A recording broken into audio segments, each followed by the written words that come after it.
aliments de manière assez digeste en évoquant justement la thérapie alimentaire. La thérapie alimentaire dans le milieu professionnel pour les travailleurs d'aujourd'hui, pour les retraités de demain, mais aussi à travers l'impact de cette thérapie alimentaire sur le plan de la médecine et du bien-être simplement des populations.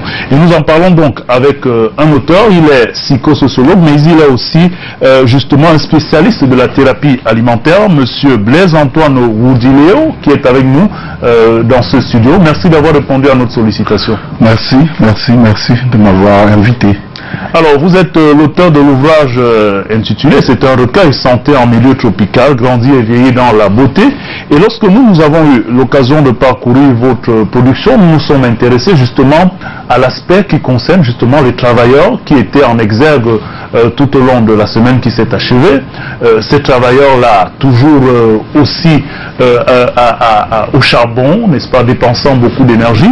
Et vous dites que la thérapie alimentaire est une condition sine qua non à l'épanouissement du travailleur. Absolument.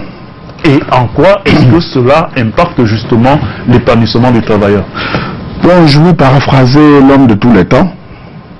Vous allez me le permettre, ce n'est pas une évangélisation, mais je vais vous dire ceci. Quand il crée son monde, il nous donne une obligation, il nous soumet au travail. Il dit, voilà, vous mangerez à la sueur de votre front. Le travail est fait pour avoir quelque chose. Ce quelque chose, c'est de quoi se nourrir. Si on travaille, on doit manger. Et si on mange, on doit travailler. Alors on ne doit pas travailler comme si on était un bœuf attaché à la charrue. Nous devons nous nourrir. Parce que si on ne mange pas bien, on n'a pas de bon rendement. Nous avons l'obligation de rendement en entreprise. Nous avons aussi besoin de bien s'alimenter pour ce rendement. Sur ce, nous interpellons tous les travailleurs de bien se nourrir, se prémunir pour avoir une santé toujours parfaite. Préparer leur retraite dans ce qu'ils mangent aujourd'hui. Parce qu'un travailleur fournit beaucoup, il se donne assez d'efforts pour un rendement important. Alors nous reviendrons certainement sur les aspects de l'impact sur la retraite. Dans ce que vous développez, vous mettez les aliments notamment naturels en vigueur, en vitrine, et vous dites justement que une bonne composition, adéquation de ces aliments-là peut impacter le bien-être du travailleur que vous décrivez comme étant quelqu'un déboussant, produisant de l'énergie. Alors, en quoi est-ce que justement ce travailleur dans son alimentation, à travers quelles orientations il retrouverait cet équilibre que vous décrivez? C'est en s'alimentant correctement. Mais s'alimenter correctement, voilà, veut dire choisir ce qu'on doit prendre. Dans mon livre, par exemple, je demande à chacun de pouvoir entretenir les organes. Le corps a plusieurs organes. Je te demande de prendre par exemple des ignames, ça c'est un exemple, de prendre des ignames pour ne pas avoir le rachitisme. De prendre des tomates parce que tu en as besoin pour entretenir ta prostate. De prendre du pamplemousse parce que ton cerveau en a besoin. De prendre au moins un citron parce que les neurones en ont besoin.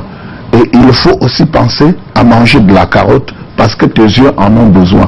Voilà comment est-ce qu'on doit manger. Bien manger ne nécessite pas seulement débourser assez d'argent. Et quand on n'a pas bien mangé, quand on n'a pas spécifié ce qu'on peut donner à son organisme, on s'attend à quoi? On peut s'attendre qu'à des maladies. Alors on a coutume de penser que justement les méthodes ou alors les exigences, la rigueur dans le choix de l'alimentation est réservée à une certaine classe. On est déjà parfois dans l'indigence. Le combat quotidien, c'est même de trouver ce qu'on va manger, peu importe la qualité. Est-ce que tout ce que vous décrivez là est accessible au Camerounais lambda, à celui qui n'a déjà même pas suffisamment de quoi manger et qui ne fait pas de choix quand ça lui arrive d'avoir de quoi manger? Mon frère, pour qu'un Camerounais mange une portion d'avocat, est-ce qu'il faut qu'il débourse 10 000 francs? C'est 100 francs. C'est de ça qu'il s'agit. Pour que vous preniez 2 doigts, vous mangez 2 doigts de banane. C'est 200 francs, c'est 100 francs. Donc c'est de ça qu'il s'agit. Pour que vous mangez bien, que vous faites un topsi banana, vous achetez le poisson qu'on appelle communément au Cameroun le mbunga. C'est ça du bon poisson, c'est ça qu'il vous faut manger. Mais les gens disent non, si je mange, on va dire que je suis un pauvre. Pourtant, c'est ça la nourriture des riches. Riches à l'intérieur. Celui-là qui passe son temps à s'empiffrer de n'importe quoi, parce qu'ils disent, comme chez nous on a coutume de dire, je veux manger comme le blanc. Non, ça ne marche pas. Donc, on doit manger pauvre. Et pauvre ne veut pas dire manger sans sel. Pauvre ne veut pas dire manger sans viande. Mais on doit choisir quelle viande manger. Du poisson, c'est déjà très bien mangé. Donc, je me pose bien des questions. Pourquoi est-ce qu'on doit penser que pour bien s'alimenter, il faut débourser assez d'argent? Faites des tours dans des ménages. Les enfants qui ont le kwashiorkor sont ces enfants-là qui refusent bien manger. Et bien manger, c'est manger de la banane avec des arachides grillés. C'est déjà se mettre à la protection. Déjà bien manger aussi pour toi et pour moi. Il faut manger les pommes pilées. Les gens refusent de manger les pommes pilées, soit disant qu'il y a du haricot noir là-dedans. Ce haricot noir a tellement de vertus. Les pommes déjà incarnent beaucoup de vertus. Donc moi je dis, c'est très important. Il ne faut pas aller seulement manger dans des grands restaurants. Il faut manger bio. Manger bio ne veut pas dire aller chercher ce qui vient de l'autre côté de l'Occident. C'est ce que nous avons dans nos champs ici. Nous avons tout ça. C'est simple. En se lavoir, justement, et en évacuant aussi la question financière ou alors la question de la considération externe, il y a aussi qu'il faut savoir justement dans cette flopée-là, ce qu'il faut prendre, à quel moment il faut le prendre. Ça n'est pas donné à tout le monde. Oui, c'est pas donné à tout le monde. Mais je vais te dire quelque chose. Quand on demande de prendre un petit déjeuner le matin, le petit déjeuner pour certains peut être le reste du couscous qu'on a fait le soir. Oui, on peut encore bien le manger, ça c'est ton reste, ça c'est ton petit déjeuner. Alors à midi maintenant tu peux chercher à manger autre chose. Manger ce autre chose à midi, tu peux bien manger, comme je disais tantôt, tu as de la banane, tu peux manger de la banane. Et le soir, tu peux manger des tomates avec des carottes. Ça ne vient pas de l'autre côté, parce que le soir tu dois manger léger. Hein, ce fruit-là c'est déjà très bien pour quelqu'un qui a mangé le couscous le matin, à midi, il a mangé de la banane. Le soir, tu dois éviter d'empiffrer des choses encore qui ne peuvent pas te permettre d'avoir un sommeil tranquille. Tu manges des fruits. Tu as à t'apporter les pommes. Ce que nous appelions autrefois pommes de France, qui pullaient dans nos rues. Tu peux encore manger, et surtout déjà quand on a 40 ans. Pour se mettre à l'abri de l'inflammation de la prostate, demande à ton épouse de te faire quelques 4 tomates le soir, tranche beaucoup d'oignons, et on te fait une petite vinaigrette, et tu manges, et c'est cool.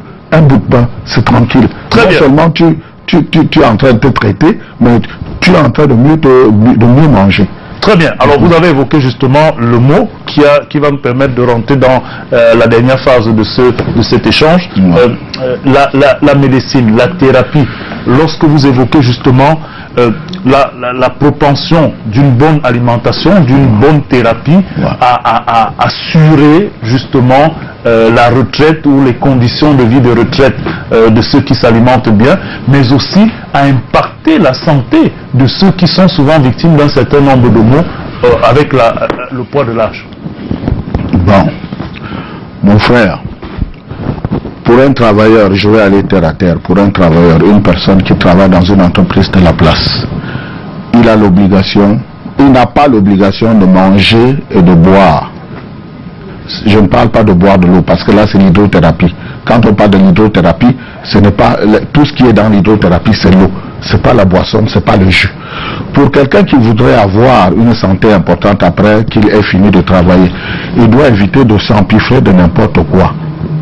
Quand on travaille, on dépense beaucoup là-dedans et de l'énergie aussi. Il faut manger quelque chose qui est important. Ce que vous pouvez consommer pendant que vous travaillez doit être choisi. Oui, ça doit être choisi. Il ne me revient pas maintenant de vous imposer parce qu'en disant voilà tout ce que vous devrez désormais manger, vous risquerez de dire mais celui-là passe sur un tableau de télévision et nous impose des choses. Nous ne pouvons pas le faire. Il faut tout simplement savoir que vous avez droit à 3 repas par jour. Il faut que vous ayez bien votre petit déjeuner, qu'il soit d'ailleurs costaud. À midi, vous devez bien manger et le soir, vous mangez léger. Ça, c'est ce que je recommande. Parce que si vous ne le faites pas, vous êtes en train de vous détruire. À la quarantaine déjà, ça commence à baisser. La pente va déjà, c'est une courbe.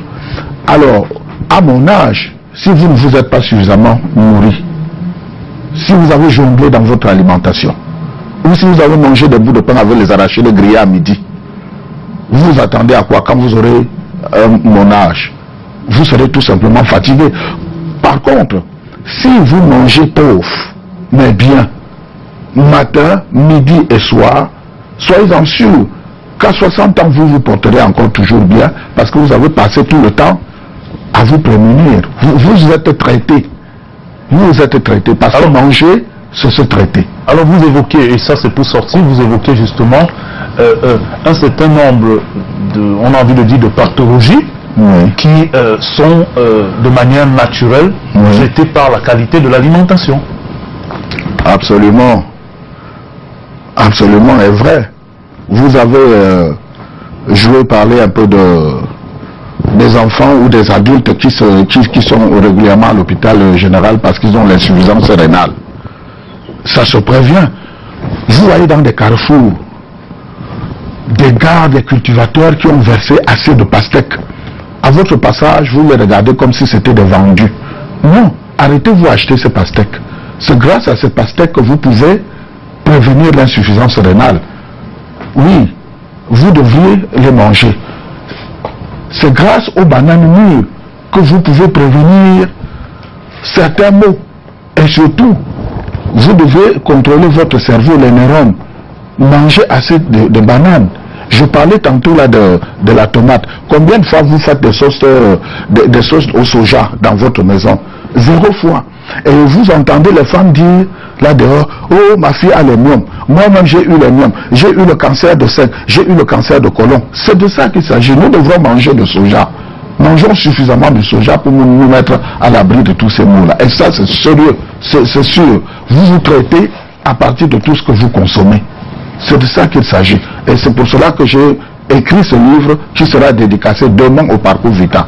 Très bien, et c'est peut-être ça l'information par laquelle nous allons sortir, la dédicace de ce livre demain ici même à Douala au Parcours Vita, Santé en milieu tropical.